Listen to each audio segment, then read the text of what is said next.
तुकडे तुकडे झालेल्या त्या फोनच्या काचा बेडरूमच्या आलिशान संगमवरी फरशीवर विखुरल्या होत्या. अगदी तशा जसे मायराचे विजयाचे आणि सुडाचे स्वप्न एका क्षणामध्ये चक्काचूर झाले होते.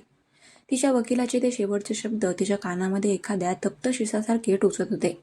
कबीर राणाने केवळ 24 तासांमध्ये अख्खा पटच उलटवला नव्हता, तर तिला अशा चक्रव्यूहात आणून उभे केले होते जिथून बाहेर पडण्याचा प्रत्येक रस्ता स्वतः कबीरच्या अंगठ्याखाली संपत होता.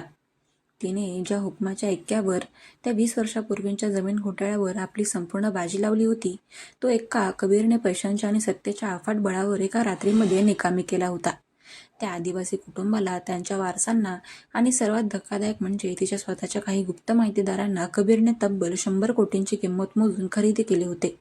त्यांनी कोर्टातून केस तर मागे घेतलीच, पण उलट मायरावरच खोटे पुरावे तयार केल्याचा आणि राणा साम्राज्याची बदनामी केल्याचा 50 कोटींचा भयानक काउंटर केस ठोकला होता. मायरा बेडच्या कडेला तशीच बसून राहिली. तिची ती जांभळ्या रंगाची सिल्कची साडी अजूनही विस्कटलेली होती. तिचे लांब काळे रेशमी केस पाठीवर अस्ताव्यस्त पसरले होते. तिच्या गोऱ्या गालावर आणि नाजूक गळ्यावर कबीरच्या काल रात्रीच्या त्या हिंस्र, मादक आणि आवेगी स्पर्शाचे लाल निशाण अजूनही धगधगत होते. काल रात्री या खोलीच्या बंद दाराआड जेव्हा ती कबीरच्या मिठीमध्ये स्वतःचा स्वाभिमान विसरून वितळत होती, नेमके त्याच वेळी कबीरचे वकील आणि त्याचे हस्त बाहेर सिंघानिया या घराण्याचा पाया उकळून टाकत होते. तिला स्वतःचा प्रचंड संताप येत होता. एका कट्टर शत्रूच्या घरात राहून ती त्याच्यावर वार करायला जात होती, पण कबीर तिच्या प्रत्येक वाराचा उपयोग तिला जखम करण्यासाठी करत होता. तिने आपले ओठ दातांखाली इतक्या जोराने दाबले की तिथून रक्ताचा एक लहान थेंब बाहेर आला. पण त्या शारीरिक वेदनेपेक्षा तिच्या मनातील सुडाची आग आता 1000 पटीने तीव्र झाली होती. कबीर राणा, तू मला रात्री शरीराने आणि दिवसा सत्तेने हरवू शकतोस, कारण हा खेळ सध्या तुझ्या अटींवर चालला आहे. पण जोपर्यंत सिंघानियांच्या मुलीच्या शरीरामध्ये श्वास आहे, तोपर्यंत तुझा हा विजय पूर्ण होऊ देणार नाही मी.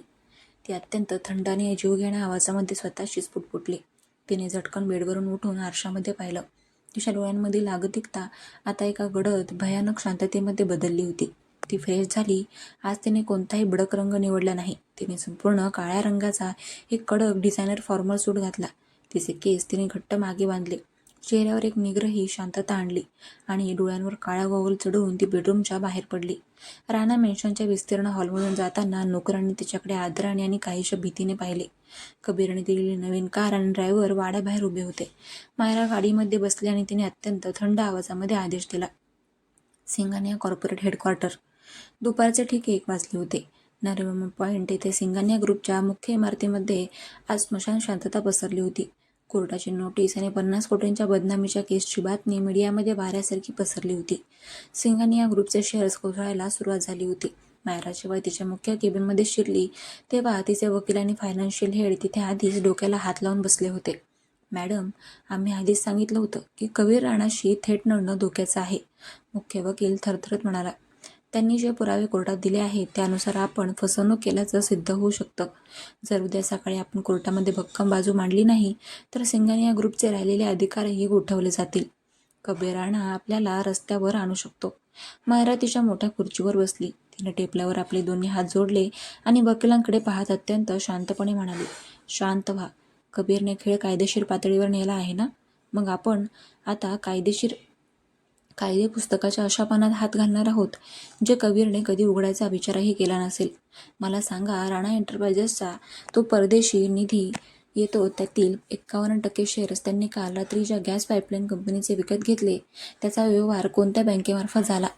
फायनान्शियल हेडने लगेच लॅपटॉप उघडला. मॅडम, तो व्यवहार स्विस मॅन्शन बँकमार्फत झाला आहे, पण ती बँक अतिशय गुप्त आणि सुरक्षित मानली जाते. तिथे माहिती काढणं अशक्य आहे. मायराच्या ओठांवर एक अत्यंत रहस्यमय आणि मादक हसू आले. या जगात काहीही अशक्य नसतं. कबीरने विचार केला की त्याने आदिवासी कुटुंबाला विकत घेतलं म्हणजे तो जिंकला. पण कबीरने त्या उपकंपनीचे 51% शेअर्स खरेदी करण्यासाठी ज्या परदेशी निधीचा वापर केला, तो निधी गोळा करताना त्याने रिझर्व्ह बँकेच्या परकीय चलन व्यवस्थापन कायद्याचे उल्लंघन केले आहे. काल रात्री जेव्हा तो माझ्या बेडरूममध्ये होता, तेव्हा मी त्याच्या फोनवर आलेला एक आंतरराष्ट्रीय ट्रान्झॅक्शनचा मेसेज पाहिला होता. त्या मेसेजचा स्क्रीनशॉट आणि कोड माझ्याकडे डोक्यात साठवलेला आहे. सर्व मॅनेजर्स तिची ही अफाट स्मरणशक्ती आणि तिची ही धोकादायक खेळी पाहून थक्क झाले. मायरा कबीरच्या सर्वात सुरक्षित मानल्या जाणाऱ्या आर्थिक नाडीवर हात टाकणार होती. ती संपूर्ण दुपार तिने तो आंतरराष्ट्रीय गैरव्यवहार सिद्ध करण्यासाठी आवश्यक असलेली कागदपत्रे गोळा करण्यात घालवली. संध्याकाळचे 5:30 वाजले होते. राणा एंटरप्राइजेसच्या वाढव्य आणि पॉवरफुल बोर्डरूममध्ये आज एक महत्त्वाची तातडीची बैठक बोलवण्यात आली होती. कबीर राणा टेबलाच्या मुख्य खुर्चीवर बसला होता. त्याने गडद राखाडी रंगाचा 3-पीस सूट घातला होता. हातामध्ये मोंट ब्लांकचे महागडे पेन होते आणि तो काही कागदपत्रांवर अत्यंत रुबाबाने स्वाक्षऱ्या करत होता. त्याच्या बाजूला त्याचे कायदेशीर सल्लागार आणि फायनान्शियल एक्सपर्ट्स हसतमुखाने बसले होते. सिंघानिया ग्रुपला 4 मुंड्याचीत केल्याचा गर्व प्रत्येकाच्या चेहऱ्यावर स्पष्ट दिसत होता. तितक्यात बोर्डरूमचा मुख्य दरवाजा एका मोठ्या आवाजासह उघडला गेला. कबीरने आपले पेन थांबवले आणि वळून पाहिले. समोर मायरा सिंघानिया उभी होती. तिचा तो काळा फॉर्मल सूट, तिची ती न झुकणारी करारी चाल आणि डोळ्यांमधली तीच धगधगती आग पाहून कबीरच्या ओठांवर पुन्हा एकदा तेच मादक आव्हान देणारे हसू उमटले. कबीरला समजले होते की त्याची ही शिकार इतक्या सहजासहजी शरणागती पत्करणार नव्हती. मायरा संत पावलांनी चालत थेट कबीरच्या समोरील खुर्चीवर जाऊन बसली. तिने आपल्या हातातील एक पांढरा लिफाफा टेबलवर सरकवला. मिस्टर कबीर राणा, मला वाटतं की तुमच्या कायदेशीर टीमने काल रात्री खूप मेहनत घेतली. 100 कोटी देऊन तुम्ही केस मागे घ्यायला लावणं खरोखरच खूप डॅशिंग खेळी होती. पण तुम्ही एक गोष्ट विसरलात. तुम्ही ज्या पैशाने त्यांना विकत घेतलं तो पैसा ज्या परदेशी खात्यातून आला त्याचा मार्ग बेकायदेशीर आहे. मायराचा आवाज संपूर्ण बोर्डरूममध्ये एका विजेसारखा कडाडला. कबीरने आपल्या खुर्चीला मागे टेकवले. आपले दोन्ही हात जोडले आणि तिच्या डोळ्यांमध्ये डोळे घालून अत्यंत जड आवाजात म्हणाला, मायरा, राणाच्या पैशांवर बोट ठेवण्याची ताकद देशातल्या कोणत्याही तपास यंत्रणेमध्ये नाहीये. तू या लिफाफ्यामध्ये असं काय आणलं आहेस? मायराने फाईल उघडली. या लिफाफ्यामध्ये फेमा कायद्याच्या उल्लंघनाची नोटीस आहे, जी थेट अंमलबजावणी न्यायालयाने आज दुपारी 3 वाजता जारी केली आहे. कबीर राणा, तुम्ही काल रात्री गॅस पाईपलाईन कंपनीचे 51% शेअर्स विकत घेण्यासाठी ज्या स्विस मॅन्शन बँक खात्याचा वापर केला त्या खात्यावरील निधी गोळा करताना तुम्ही योग्य ती परवानगी घेतली नाही. मी आज दुपारीच रिझर्व्ह बँकच्या गव्हर्नरला आणि ईडीच्या मुख्य संचालकांना यांचे डिजिटल पुरावे सादर केले आहेत. पुढच्या अर्ध्या तासामध्ये राणा एंटरप्राइजेसचे ते परदेशी खाते गोठवले जाईल. आता सांगा, खातेच गोठवले गेले तर तुम्ही त्या गॅस पाईपलाईन कंपनीचे पैसे कसे चुकवणार? आणि जर ते पैसे दिले नाहीत तर तुमची ती 51% शेअर मालकी एका सेकंदामध्ये रद्द होईल. हे ऐकताच संपूर्ण बोर्डरूममध्ये जणू भूकंपच झाला. कबीरच्या फायनान्शियल हेडचा चेहरा एका क्षणामध्ये पांढरा पडला. त्याने घाईघाईने आपला टॅब्लेट उघडला आणि खात्याची स्थिती तपासू लागला.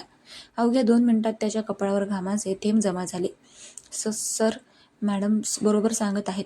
दिल्लीहून ईडीच्या मुख्य कार्यालयातून आपल्या परदेशी व्यवहारांवर तात्पुरती स्थगिती आली आहे.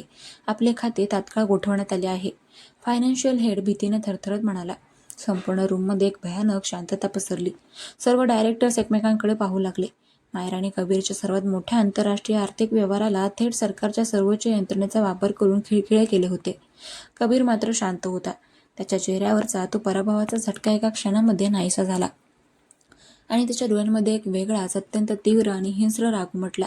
त्याचा पुरुषी आणि व्यावसायिक अहंकार मायराच्या या अचूक वाराने पूर्णपणे दुखावला गेला होता. तो हळूच आपल्या खुर्चीवरून उठला. त्याने आपले दोन्ही मजबूत हात टेबलवर ठेवले आणि मायराच्या दिशेने झुकत अत्यंत धीम्या पण जीवघेण्या आवाजामध्ये म्हटले, मायरा, तू माझ्या सर्वात सुरक्षित नाडीवर हात टाकलास. माझ्या घरात राहून माझ्याच बेडरूममध्ये माझ्या फोनमधील माहिती चोरून तू हा वार केलास. खूप सुंदर खेळी खेळलीस.